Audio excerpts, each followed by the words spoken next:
जय हिंद। नमस्कार दोस्तों, कैसे हैं आप लोग। तो आशा करते हैं कि मस्त और स्वस्थ होंगे। 2024 में सरकारी नौकरी करना है कि नहीं आप लोग को, पहले वो कमेंट कर दीजिएगा, उसके बाद क्लास करिएगा। अगर 2024 में सरकारी नौकरी कर लेना है अंतो अंत तक, कोई भी बिहार पुलिस, बिहार दरोगा, जितने भी बिहार एसएससी हो गया, डीएलएड हो गया, वो सभी के लिए इंपॉर्टेंट यहाँ पर जीके जीएस हम क्लास लेके आ रहे हैं। 50 को जीके जीएस डेली रहेगा, मतलब डेली 50 को ऐसा जीके जीएस दे रहे हैं आपको, वो सीधा घोड़ के पी जाएगा, बात काम बन जाएगा। 50 को जीके जीएस है और देखिए इसमें कितना स्कोर कर पाते हैं। ठीक है, क्या लिखा हुआ, उपसौर की स्थिति में पृथ्वी होती है सूर्य के। एक होता है अपसौर, एक होता है उपसौर। तो अपसौर तो ये थोड़ा बड़ा वर्ड हो गया और ज़्यादा हो गया, ये उप हो गया तो छोटा हो गया। ट्रिक बना के याद करना है। तो उप है तो मतलब छोटा है, में हो जाएगा तो ज़्यादा हो जाएगा, तो उप होगा तो छोटा है तो अत्यधिक पास में होगा। क्या इसका राइट आंसर हो जाएगा अत्यधिक पास में। ठीक है, उपसौर की स्थिति में पृथ्वी होती है सूर्य के अत्यधिक पास में होती है। पृथ्वी होती है सूर्य के अत्यधिक पास में होती है उपसौर की स्थिति में। ठीक है, दूसरा क्वेश्चन कह रहा है कि महासागरीय मरुस्थल कहाँ अवस्थित है। दूसरा क्वेश्चन यही नहीं कि महासागरीय मरुस्थल कहाँ अवस्थित है। तो इसका राइट आंसर क्या हो जाएगा, महासागरीय मरुस्थल कहाँ अवस्थित है। महासागर वाला मरुस्थल, ऐसा नहीं कि बालू। मरुस्थल मतलब बालू नहीं समझ लीजिएगा, यहाँ पर महासागर कह रहा है, इसमें बालू उलू के कोई चर्चे न है। महासागर कह रहा है यहाँ पर कहाँ अवस्थित है, तो इसका राइट आंसर हो जाएगा अटलांटिक महासागर। अटलांटिक महासागर, अटलांटिक महासागर। चलिए, तीसरा नंबर क्वेश्चन में, भारतीय उपमहाद्वीप एवं चीन के बीच जल विभाजक बनाती है। भारतीय उपमहाद्वीप एवं चीन के बीच जल विभाजक क्या बनाती है।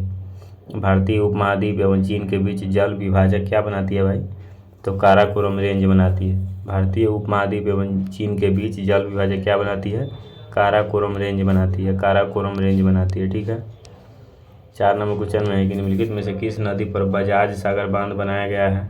किस नदी पर बजाज सागर बांध बनाया गया है।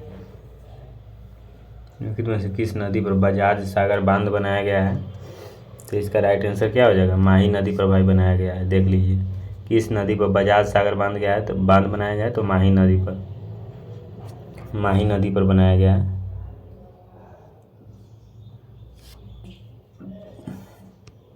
चलिए, डेली टेस्ट में देखिएगा कितना सही हो रहा है। 300 को सही हो गया तो समझिए सरकारी नौकरी फिक्स है, धैल है। 5वां क्वेश्चन, निम्नलिखित में से कौन सा विकल्प असत्य है। कौन सा विकल्प जो है वो असत्य है।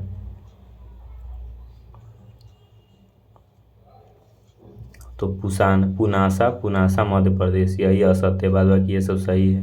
बिहार, राजस्थान, बिहार में जलप्रपात, बिहार जलप्रपात कहाँ है, राजस्थान में है, सही है। कितना यही मार देगा, कहेगा बिहार में राजस्थान कहाँ से आ गया, लेकिन राइट आंसर हो जाएगा बी। ठीक है, तो भूलभुलाना नहीं है। ठीक है, सीधा मारते चलिएगा। आपको नौकरी करना है तो इसमें से 30 को सही कर दीजिए, समझेंगे आपका नौकरी हो जाएगा 2024 में। 30 को सही कर दीजिएगा तो।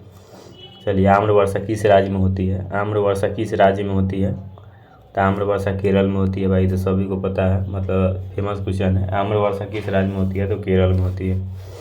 आम्रवर्षा किस राज्य में होती है, तो केरल में होती है, पता होना चाहिए। आम्रवर्षा किस राज्य में होती है, तो केरल में होती है।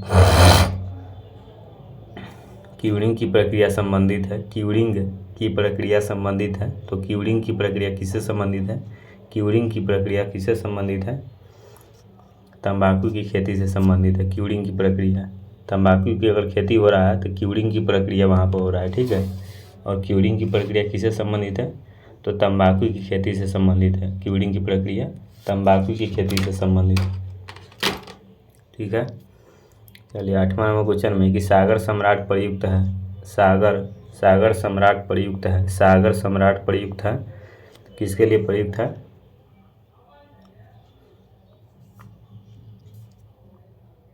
सागर सम्राट प्रयुक्त है, सागर सम्राट प्रयुक्त है तेल निकालने के लिए। सागर सम्राट जो है वो तेल निकालने के लिए प्रयुक्त है। 9 नंबर क्वेश्चन में कि सीमा सड़क संगठन की स्थापना किस वर्ष की गई। सीमा सड़क संगठन की स्थापना किस वर्ष की गई, सीमा सड़क संगठन की स्थापना किस वर्ष की गई, 1960 में की गई। सीमा सड़क संगठन की स्थापना किस वर्ष की गई? तो 1960 में की गई। सीमा सड़क संगठन की स्थापना 1960 में की गई। सीमा सड़क संगठन की स्थापना किस वर्ष की गई? 1960 में। सीमा सड़क संगठन की स्थापना किस वर्ष की गई? 1960 में की गई। सीमा सड़क संगठन की स्थापना 1960 में। ठीक है। 10 नंबर क्वेश्चन में कि शिशु मृत्यु दर में शामिल उम्र, मतलब शिशु मृत्यु दर में शामिल अगर कोई मृत्यु हो जाता है कोई बच्चा का, शिशु का, तो उसका शामिल उम्र कितना होगा, तब जाकर पता चलेगा कि शिशु मृत्यु दर है। तो 0 से 1 वर्ष, 1 वर्ष के बीच में अगर मर गया तो बच्चा शिशु मृत्यु दर में आ जाएगा, शामिल हो जाएगा। अगला क्वेश्चन है 11 नंबर की, निम्नलिखित में से किस पर्वतीय स्थल के नाम का अर्थ ब्रजपाट स्थल है? किस पर्वतीय स्थल के नाम का अर्थ है ब्रजपाट स्थल? मतलब कह रहा है क्वेश्चन में कि निम्नलिखित में से किस पर्वतीय स्थल के नाम का अर्थ है ब्रजपाट स्थल है? किस पर्वतीय स्थल के नाम का अर्थ है ब्रजपाट स्थल? इसका ऑप्शन देख लेते हैं हम लोग। ब्रजपाट स्थल किसका नाम है? तो दार्जिलिंग का है। 12 नंबर क्वेश्चन में कि निम्नलिखित में से कौन लैगून झील का उदाहरण नहीं है? निम्नलिखित में से कौन है जो लैगून झील का उदाहरण नहीं है? लैगून झील का उदाहरण नहीं है तो रूपकुंड झील लैगून झील के उदाहरण नहीं है। निम्नलिखित में से कौन है जो लैगून झील के उदाहरण नहीं है? तो रूपकुंड झील लैगून झील के उदाहरण नहीं है। रूपकुंड झील लैगून झील के उदाहरण नहीं है। कौन जो लैगून झील के उदाहरण नहीं है? तो रूपकुंड झील लैगून झील के उदाहरण नहीं है। रूपकुंड, इसका मतलब ये सब है लैगून झील का उदाहरण। अष्टमुडी झील, वेवनाड झील, चिल्का झील, ये लैगून झील है। आइए इसका उदाहरण ये नहीं है तो रूपकुंड झील हो जाएगा राइट आंसर। 13 नंबर क्वेश्चन है कि बुक्सा बाघ अभयारण्य किस राज्य में है? बुक्सा बाघ अभयारण्य किस राज्य में है? बुक्सा बाघ अभयारण्य किस राज्य में है? बुक्सा बाघ अभयारण्य किस राज्य में है? इसका राइट आंसर हो जाएगा पश्चिम बंगाल। बुक्सा बाघ अभयारण्य किस राज्य में है? तो पश्चिम बंगाल में है बुक्सा बाघ अभयारण्य। बुक्सा बाघ अभयारण्य किस राज्य में है? तो पश्चिम बंगाल में। बुक्सा बाघ अभयारण्य किस राज्य में है? पश्चिम बंगाल में। 14 नंबर में है कि राभा जनजाति किस राज्य में निवास करती है? राभा जनजाति किस राज्य में निवास करती है? तो राभा जनजाति किस राज्य में निवास करती है? तो असम में निवास करती है। राभा जनजाति किस राज्य में निवास करती है? असम में निवास करती है। राभा जनजाति किस राज्य में निवास करती है? असम में निवास करती है। राभा जनजाति किस राज्य में निवास करती है? असम में। राभा जनजाति किस राज्य में निवास करती है? तो असम में निवास करती है राभा जनजाति। झोरा लोकनृत्य किस राज्य से संबंधित है? झोरा लोकनृत्य किस राज्य से संबंधित है? झोरा लोकनृत्य किस राज्य से संबंधित है? झोरा जो लोक नृत्य है वो किस राज्य से संबंधित है? तो उत्तराखंड से संबंधित है। झोरा लोक नृत्य किस राज्य से संबंधित है? तो उत्तराखंड से संबंधित है। झोरा लोक नृत्य किस राज्य से संबंधित है? उत्तराखंड से संबंधित है। झोरा लोक नृत्य किस राज्य से संबंधित है? तो उत्तराखंड से संबंधित है। झोरा लोक नृत्य किस राज्य से संबंधित है? तो उत्तराखंड से संबंधित है। निम्नलिखित कौन सा स्थल मालवा संस्कृति से संबंधित नहीं है? कौन सा स्थल है जो मालवा संस्कृति से संबंधित नहीं है? कौन सा स्थल है जो मालवा संस्कृति से संबंधित नहीं है? मालवा संस्कृति से संबंधित नहीं है। कौन सा स्थल है जो मालवा संस्कृति से संबंधित नहीं है? तो इसका राइट आंसर क्या हो जाएगा? इनाम गांव मालवा संस्कृति से संबंधित नहीं है। इसका मतलब ये सब है संबंधित। क्या? नवदा टोली, कायथा, एरन। 17 नंबर में जैन मतानुसार निग्रंथ का अर्थ है। जैन मतानुसार जो है निग्रंथ का क्या अर्थ है? निग्रंथ का क्या अर्थ है? बंधहीन। निग्रंथ का अर्थ है बंधहीन। निग्रंथ का अर्थ है बंधहीन। 18 नंबर के निम्नलिखित में से किस गुप्त शासक ने व्याघ्र शैली के चांदी के सिक्के चलाए थे? किस गुप्त शासक ने व्याघ्र शैली के चांदी के सिक्के चलाए थे? तो चंद्रगुप्त द्वितीय इसका राइट आंसर हो जाएगा चंद्रगुप्त द्वितीय। किस गुप्त शासक ने व्याघ्र शैली के चांदी के सिक्के चलाए थे? तो चंद्रगुप्त द्वितीय राइट आंसर हो जाएगा चंद्रगुप्त द्वितीय। किस गुप्त शासक ने व्याघ्र शैली के चांदी के सिक्के चलाए थे? तो चंद्रगुप्त द्वितीय इसका राइट आंसर हो जाएगा। बहुत इंपॉर्टेंट ऑब्जेक्टिव है, ऐसा नहीं कि आपको पते होगा बढ़िया से, आप देखिएगा तो। और कोई भी क्वेश्चन खराब नहीं होता है, एग्जाम में कुछ पूछ सकता है। निम्नलिखित में से कौन सा मंदिर नागर शैली में निर्मित नहीं है? नहीं कह रहा है, नागर शैली में निर्मित नहीं है, तो इसका राइट आंसर हो जाएगा राजराजेश्वर मंदिर तंजौर। राजराजेश्वर मंदिर तंजौर नागर शैली में निर्मित नहीं है। ठीक है, इसका मतलब यह सब है नागर शैली में निर्मित। कंदारिया महादेव मंदिर खजुराहो नागर शैली में निर्मित है। दिलवारा के जैन मंदिर नागर शैली में निर्मित है। लिंगराज मंदिर नागर शैली में निर्मित है। 20 नंबर में है राष्ट्रकूट राजवंश की भाषा क्या थी? राष्ट्रकूट राजवंश की भाषा क्या थी? राष्ट्रकूट राजवंश की भाषा क्या थी?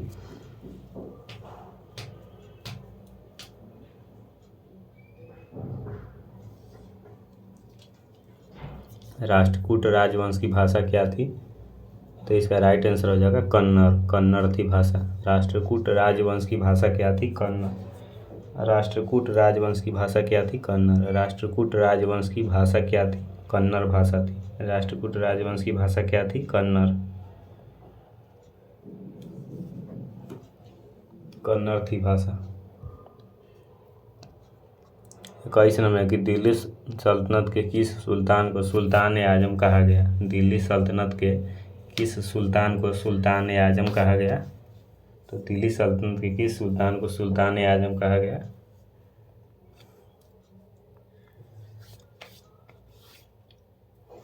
इल्तुतमिश को कहा गया। दिल्ली सल्तनत के किस सुल्तान को सुल्तान ए आजम कहा गया? तो इल्तुतमिश को कहा गया। दिल्ली सल्तनत के किस सुल्तान को सुल्तान ए आजम कहा गया? इल्तुतमिश को कहा गया। दिल्ली सल्तनत के किस सुल्तान को सुल्तान ए आजम कहा गया? इल्तुतमिश को कहा गया। ठीक है, 22 नंबर क्वेश्चन में है बाबरनामा में किस मुस्लिम राज्य उल्लेख नहीं है? बाबरनामा में किस मुस्लिम राज्य का उल्लेख नहीं है? उल्लेख नहीं है। बाबरनामा में किस मुस्लिम राज्य का उल्लेख नहीं है?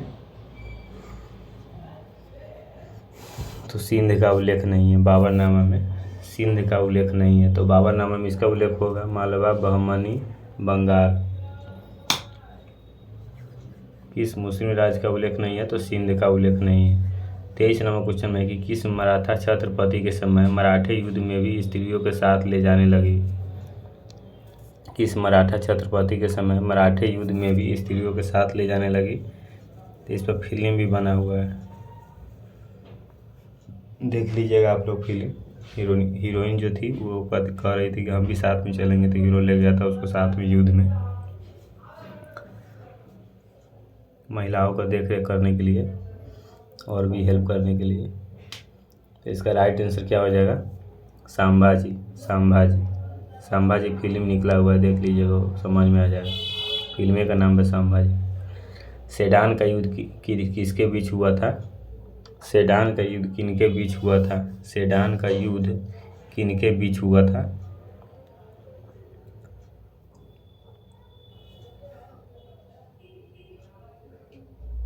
फ्रांस एवं प्रसा के बीच हुआ था। सेडान का युद्ध फ्रांस एवं प्रसा के बीच हुआ था।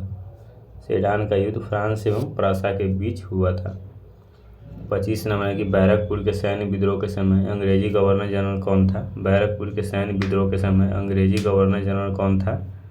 बैरकपुर के सैन्य विद्रोह के समय अंग्रेजी गवर्नर जनरल कौन था?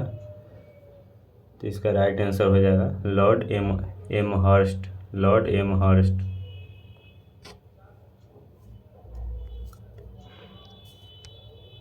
1857 के क्रांति के समय इंग्लैंड में किस पार्टी की सरकार थी? 1857 की क्रांति के समय इंग्लैंड में किस पार्टी की सरकार थी? तो लिबरल पार्टी की सरकार थी। 1857 क्रांति के समय इंग्लैंड में किस पार्टी की सरकार थी? लिबरल पार्टी की सरकार थी। लिबरल पार्टी की सरकार थी। 27 नंबर क्वेश्चन है कि निम्नलिखित में से किसकी अध्यक्षता में 23 नवंबर 1919 को हिंदू और मुसलमानों की एक संयुक्त कॉन्फ्रेंस हुई थी? किसकी अध्यक्षता में 23 नवंबर 1919 को हिंदू और मुसलमानों की एक संयुक्त कॉन्फ्रेंस हुई थी? निम्नलिखित में से किसकी अध्यक्षता में 23 नवंबर 1919 को हिंदू और मुसलमानों की एक संयुक्त कॉन्फ्रेंस हुई थी? इसका राइट आंसर हो जाएगा महात्मा गांधी। 28 नंबर क्वेश्चन है कि Bharat Praja Mandal all India state people's conference का गठन किस वर्ष हुआ था? Bharat Praja Mandal all India state people's conference का गठन किस वर्ष हुआ था? इसका राइट आंसर हो जाएगा 1927। 29 नंबर क्वेश्चन में निम्नलिखित में से किस क्रांतिकारी को फांसी की सजा नहीं दिया गया था? किस क्रांतिकारी को फांसी की सजा ही नहीं दिया गया?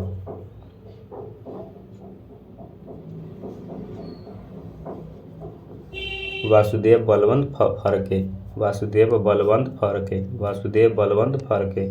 30 नवंबर की 1929 में गठित लिंडसे आयोग का संबंध है। 1929 में गठित लिंडसे आयोग का किससे संबंध है? 1929 में गठित लिंडसे आयोग का संबंध है शिक्षा से संबंध है। 1929 में गठित लिंडसे आयोग का संबंध है शिक्षा से। 31 नंबर क्वेश्चन में है कि निम्नलिखित में से कौन सा प्रावधान भारत परिषद अधिनियम 1892 की सबसे बड़ी विशेषता है?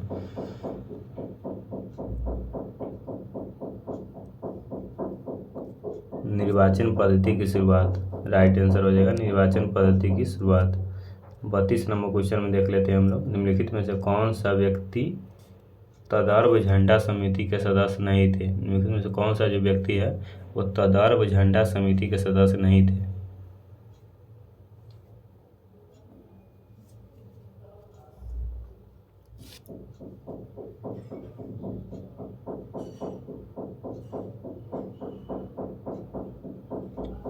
राजेंद्र प्रसाद। राइट आंसर हो जाएगा राजेंद्र प्रसाद। भारतीय संविधान की प्रस्तावना पर निम्नलिखित में से किस देश का प्रभाव नहीं है? भारतीय संविधान की प्रस्तावना पर निम्नलिखित में से किस देश का प्रभाव नहीं है? ब्रिटेन का प्रभाव नहीं है। भारतीय संविधान की प्रस्तावना पर निम्नलिखित में से किस देश का प्रभाव नहीं है? ब्रिटेन का प्रभाव नहीं है।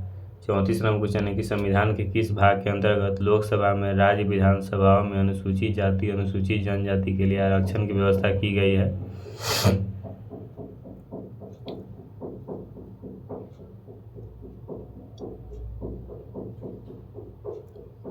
तो राइट आंसर हो जाएगा भाग 16। भाग 16 राइट आंसर हो जाएगा। 35 नंबर क्वेश्चन में है कि निम्नलिखित में से किस समिति ने पंचायतों को सीमित राजस्व शक्तियाँ प्रदान करने तथा पंचायती राज वित्त निगमों की स्थापना की अनुशंसा की है?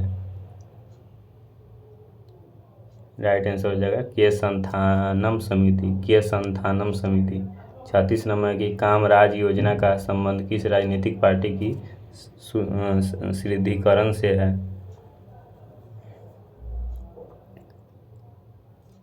कांग्रेस।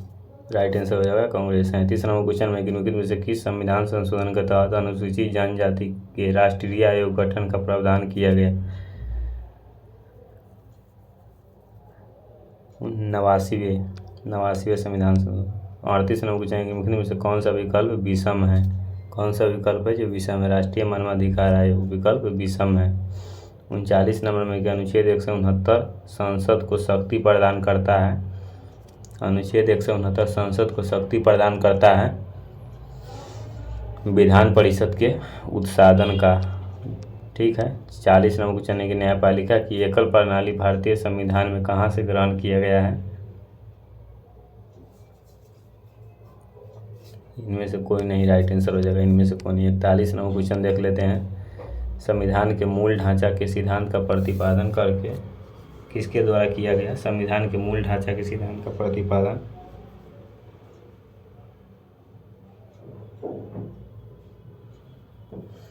संविधान के मूल ढांचा के सिद्धांत का प्रतिपादन किसके द्वारा किया गया? न्यायपालिका के द्वारा किया गया। 42 नंबर क्वेश्चन में निम्नलिखित में से कौन सा प्रधानमंत्री था तो राज्यसभा का सदस्य नहीं था? कौन सा प्रधानमंत्री था तो राज्यसभा का सदस्य नहीं था? मोरारजी देसाई। राइट आंसर हो जाएगा मोरारजी देसाई था जो राज्यसभा का सदस्य नहीं था। बाद में ये सब रहा होगा। 43 नंबर क्वेश्चन में कि कटौती प्रस्ताव का उद्देश्य क्या होता है? कटौती प्रस्ताव का उद्देश्य क्या होता है? कटौती प्रस्ताव का उद्देश्य क्या होता है? तो बजट प्रस्तावों के खर्च में कमी का प्रस्ताव प्रस्तुत करना। 44 नंबर क्वेश्चन की वरीयता अनुक्रम में लोकसभा में विपक्ष के नेता के समक्ष कौन सा ग्रहण करता है? कौन पद ग्रहण करता है? वरीयता अनुक्रम में लोकसभा में विपक्ष के नेता के समकक्ष कौन सा पद ग्रहण करता है? तो उपाध्यक्ष नीति आयोग। राइट आंसर हो जाएगा उपाध्यक्ष नीति आयोग। 45 नंबर क्वेश्चन में कि निम्नलिखित में से कौन सा विषय राज्य सूची का नहीं है। निम्नलिखित में से कौन सा विषय है जो राज्य सूची का नहीं है? औद्योगिक विवाद राज्य सूची का नहीं है। 46 नंबर क्वेश्चन में है कि बॉर्नवेलेक कप का संबंध किस खेल से है? बॉर्नवेलेक कप का संबंध किस खेल से है? तो टेबल टेनिस से है। 47 नंबर क्वेश्चन है कि संयुक्त राष्ट्र संघ के आर्थिक एवं सामाजिक परिषद के सदस्यों का कार्यकाल कितना होता है? 3 वर्ष होता है। 48 नंबर क्वेश्चन है कि राष्ट्रीय सांख्यिकी आयोग NSC कैसी संख्या है? स्वायत्त संख्या है। 49 नंबर क्वेश्चन है कि 11वीं पंचवर्षीय योजना का मुख्य लक्ष्य था। 11वीं पंचवर्षीय योजना का मुख्य लक्ष्य था तीव्रतम एवं समावेशी विकास लक्ष्य था। मुख्य लक्ष्य था तीव्रतम एवं समावेशी विकास। 50 नंबर क्वेश्चन में कि प्रथम भारतीय एवं स्वतंत्र भारत के पहले RBI गवर्नर थे। पहला RBI governor, reserve bank of India के गवर्नर कौन थे? तो CD देशमुख राइट आंसर हो जाएगा, CD देशमुख। अब बताइएगा इसमें 50 में से आप कितना स्कोर कर पाए हैं? अगर 30+ स्कोर है तो बहुत अच्छा है, बहुत अच्छा स्कोर है आपका। 2024 में नौकरी लग जाएगा सरकारी, ऐसा माता रानी बजरंगबली से और मेरा भी लग जाना चाहिए। आप लोग भी दुआ दीजिएगा, कमेंट में आशीर्वाद दीजिएगा। ठीक है, मिलते हैं नेक्स्ट क्लास में। तब तक के लिए जय हिंद, जय भारत, वंदे मातरम। फिर कल के क्लास में 50 क्वेश्चन लाएंगे डेली टेस्ट के रूप में। आप लोग डेली यहाँ पर शेयर करिएगा दोस्तों के साथ, जितना दबा के शेयर करिएगा। सब्सक्राइब तो आपको किए होइएगा, नहीं किए होगा तो सब्सक्राइब भी कर लीजिएगा, लेकिन शेयर ज़्यादा से ज़्यादा करिएगा। ठीक है।